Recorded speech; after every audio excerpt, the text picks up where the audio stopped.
Urte hasi denetik, hainbat dira euskararen aurka emandako erasoak. Azkena, Durangoko udalaren atzera pausua izan da, euskara teknikariaren postua kentzea baita udal gobernuaren asmoa. Baina hau ez da euskararen kontrako oldarraldiaren erakusle bakarra. Izan ere, Donostiako udalak aurkeztutako udaltzain izateko euskarazko B2 maila baliogabetzen zuen sententziaren aurkako helegitea, EAEko Auzitegi Gorenak atzera bota du.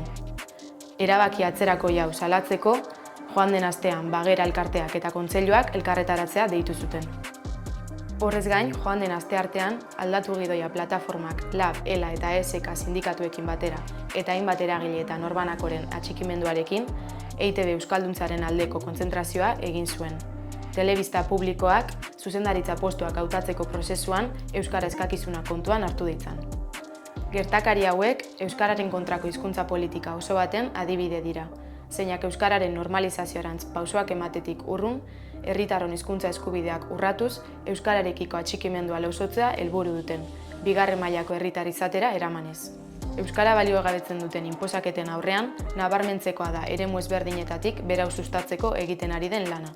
Horren adierazletako bat da, Hendaia, Urruña, Ziburu eta Donibane Lohizune herrien artean antolatutako sentsibilizazio 15aldia. Martxoaren 15-etik 30-era, Ipar Euskal Herriko 4 herritan hainbat ekimen antolatu dituzte, hizkuntza gutxituaren inguruan hausnartzeko espazioak eskainiz. Euskal herritarrok euskarazko zerbitzua jaso eta oro har euskaraz bizitzeko eskubidea dugu.